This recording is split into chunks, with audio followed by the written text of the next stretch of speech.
guys, here we are. I'm back, and I just got the EDC Club going gear. So let's get out of our tactical or even our tactical mindsets. Don't look at this. And let's get into our EDC kind of thinking. Interesting shapes. This feels like it's a box. It's always fun to try to guess what's in these, but you usually can't. Totally remember the one that came with the roll of duct tape? I'm totally blown away by what that is. Could this possibly be a knife? Or are there maybe some Legos in here?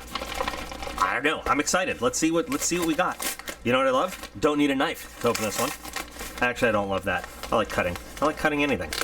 But let's see what we got for July 2021 in the EDC, in the Going Gear EDC Club.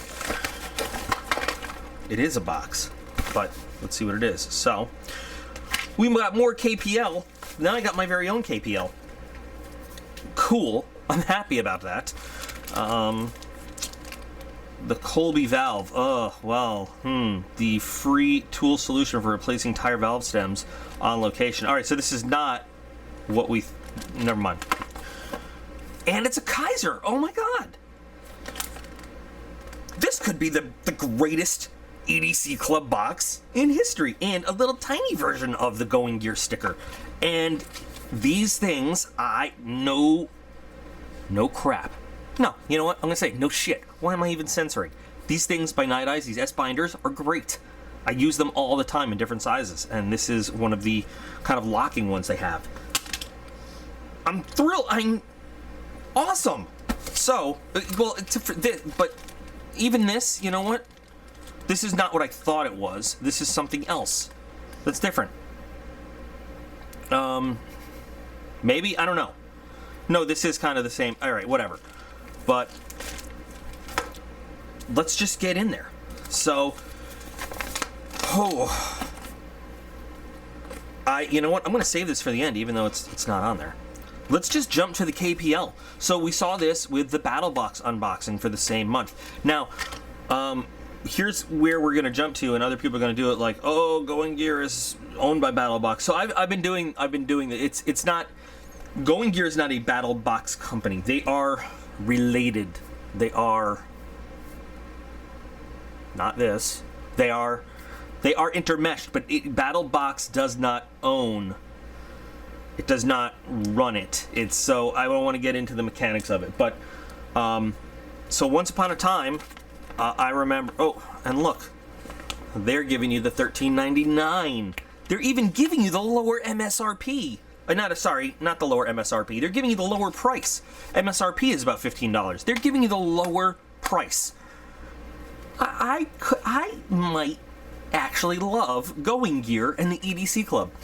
So I still have this from Steve's Battle Box unboxing, and because I was going, now I'm not going to mess with any more of his, because this stuff is apparently valuable. I mean, if you think about it, $15 for 10 milliliters, what does that work out to a gallon? Stuff is like ridiculously expensive. However, we've seen a couple things here and there, a couple uses and tests where it sure as hell does work though. Like, you can't argue with it. It is a great knife lubrication. This one comes in $1, $2 cheaper than what the Battle Box MSRP price listed on the card was. So I'm thrilled that now I have my own, because I honestly was going to buy some. I was just from using this one, and I said in the unboxing, I was like, oh, $15, but a lot of people jumped on and were like, no, actually, it's worth it, and that's the normal price, and it's good stuff. It's worth the price. Well, guess what?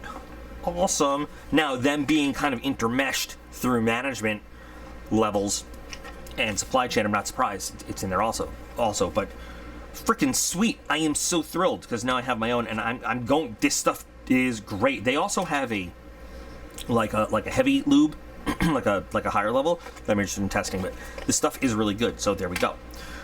We're going backwards on their card. So the Night Eyes S binder. Now I have these. I have been using these. I mean, for real. Well, I guess we are going to use a knife. You guys recognize this guy? I have been using these for years. In the military, actually. I mean, these things are just so convenient. the way that they work. Now, when you're deployed, these things, so more military stories. So the exchange, that's its new name now, because it used to be, so the Army Air Force Exchange Service, AFES, actually has a commanding general. The store has a general, swear to God, who's in charge. And on an Air Force base, it's called the Base Exchange, the BX. And on an Army post, it's the Post Exchange, the PX. And I guess they got tired of it being like that. So now it's just the Exchange. And I don't know, to tell you the truth. Maybe some of you Navy Marine types can tell me. Is the Navy, actually, no, I don't think it is the same, because it's the NEX, right? The NEX, the Naval Exchange. I don't think it's part of it, AFES. That's a stupid thing. This is why I shouldn't record videos in the middle of the night, like I like to do, at like 3 in the morning. Because it is not the Army Air Force Exchange Service, it's the Naval Exchange, the NEX. So separate thing, but the same concept, right? It is a, let's bust another myth too. Shit there is not free. We don't get to just go in there and take it. However, there is no tax, and some of the stuff is cheaper than you would find in other places. But it's basically like depending on where you're at, it can be like a like as big as Walmart, depending on the base. Like Fort Hood, with the size of that place, and Fort Hood has more than one. Huge, and there's a food court in it, and that is separate from the grocery store, which is the commissary, which is an entirely separate thing. And there's still you pay a surcharge of the commissary for using the commissary, and that's a whole nother. Anyway, sorry. So when you're deployed at the larger, when you get to the larger places, the MOBs, main operational base, they have these little versions of the exchange. And like at LSA Anaconda / Balad, the bigger one, we called it the big PX, was actually built in this old Iraqi military building with like marble. They took, that whole base was old Iraqi, right? So marble floors with columns and like gold inlay. It was ridiculous. And like that's where we're going to shop for, like, I need socks, before we head back out. And so it's pretty funny. I'm gonna go buy a bottle of iced tea. But things like this we would get all the time, and you could get extra cheap there, because something like this size was great to clip on to your plate carrier, and then you could your suspension rig inside your K-pot, that's Kevlar helmet.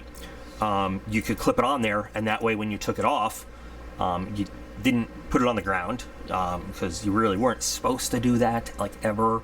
You don't want to drop it, and don't get caught sitting on it, even though we all sit on it like a chair.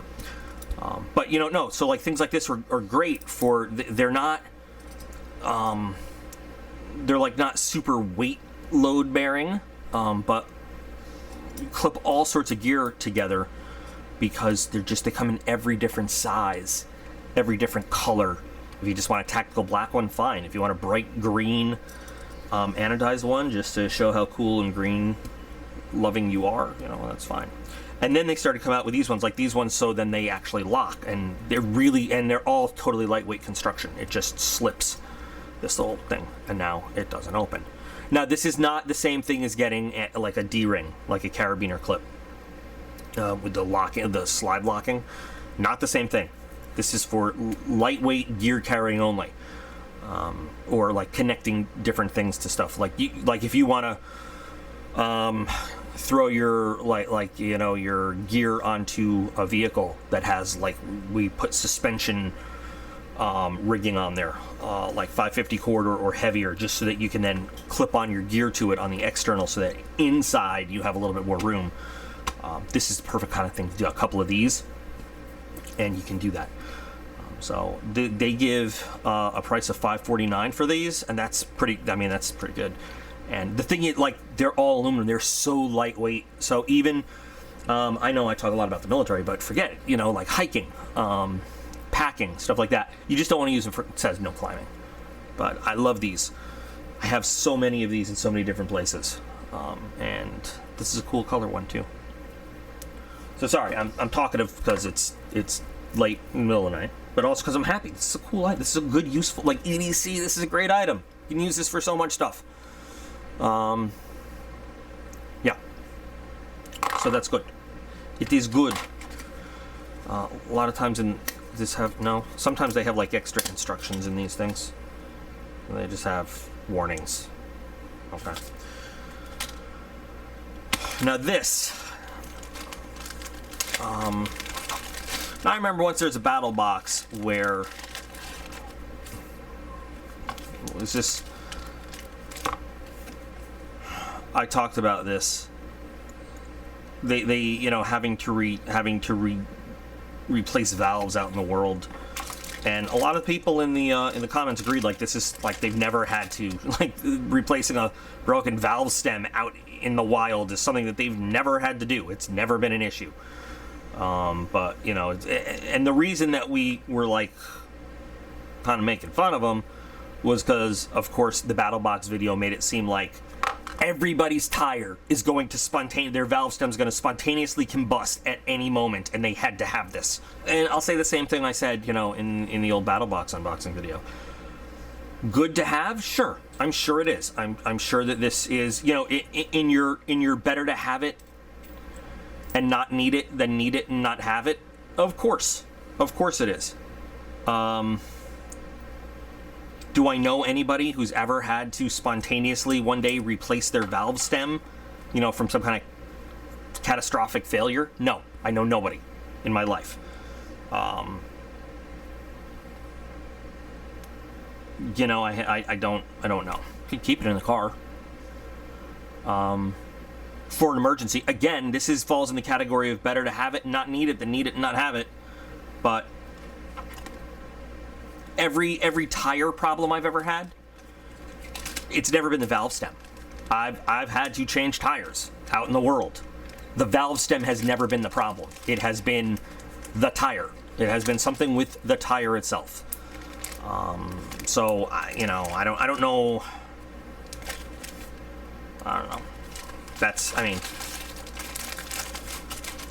But refer back. It's also something that in the military we always, damn it, try not to do that as much.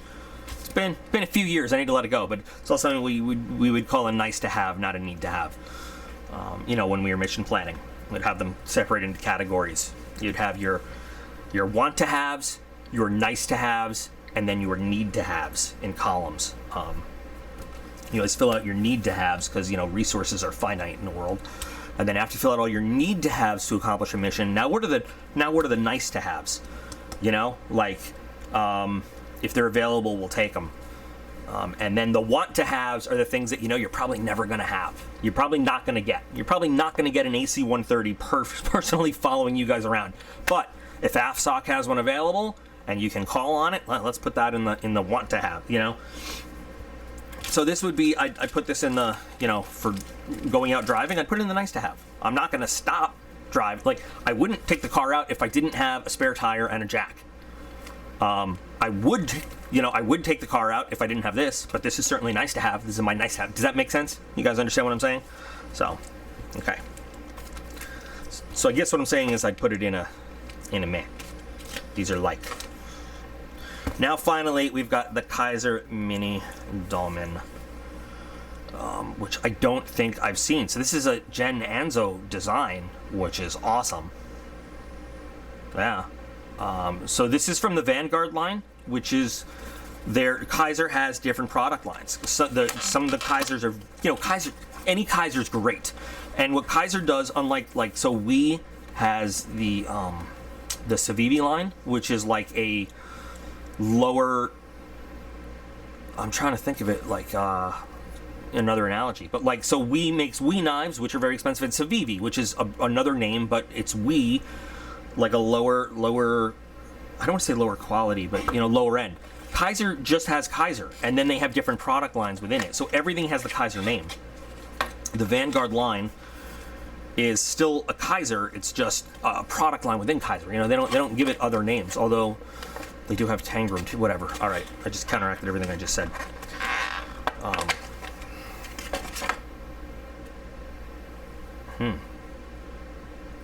This has an MSRP of $55.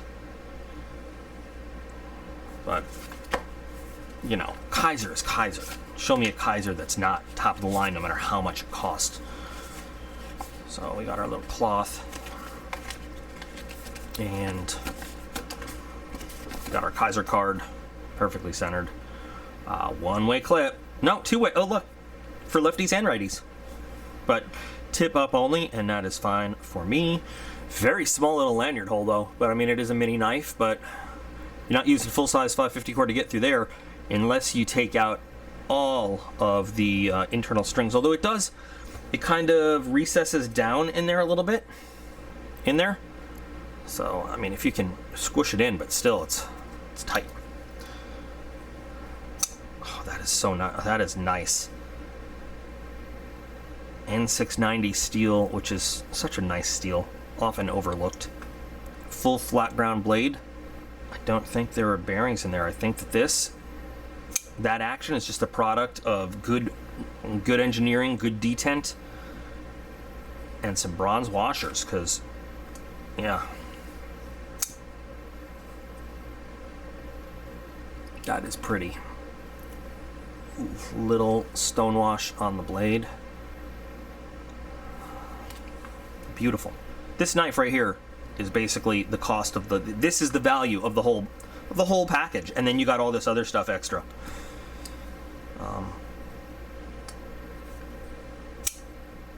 That is just such smooth action.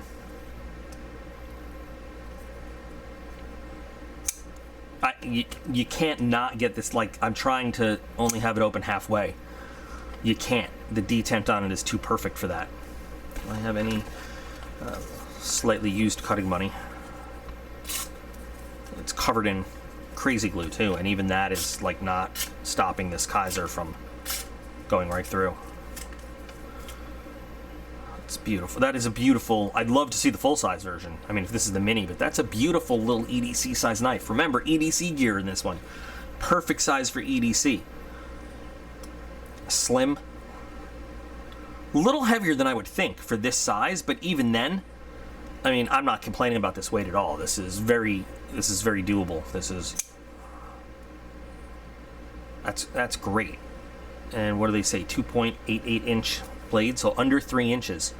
So the only thing there's a couple things that, you know, features that would knock this out of worldwide legal contention, and we in the States would laugh at some of the places looking at these features as a legality issue, but there are some places where you cannot have a one-hand opening knife. So you cannot have, in some places in Europe, and probably some other places too, but I know in Europe, you can't have a knife that opens with some thumb studs. You got to have a nail nick, which is ridiculous. I don't know why that makes it illegal. I don't know. That makes it more deadly. You're more likely to stab somebody like that, I guess. I don't know. And then a locking system. There are can't have a locking system in some places. But everywhere in the United States of America, this knife is totally legal. And in most places in the world, this is going to be a legal knife. So this is a gorgeous knife. I love this. So this potentially, I'd have to review some of the other boxes we've looked at. I think this is probably my favorite month so far from EDC Club. It is, once again, you know, this one's not even, forget the EDC context. This is a great little set. I mean, this is a great box. I love this. Everything they put in here is useful, is quality. I mean, well, I don't know about this because I don't know. But, I mean, quality gear. It's a smaller subscription full of good, useful, high-quality EDC stuff.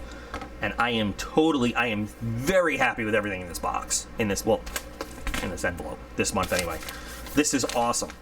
Definitely, I think, a good value for the money. Absolutely. This one especially. Awesome value for the money. Side note, I have received some of your messages when I offered up these things. I will respond to them, like I said.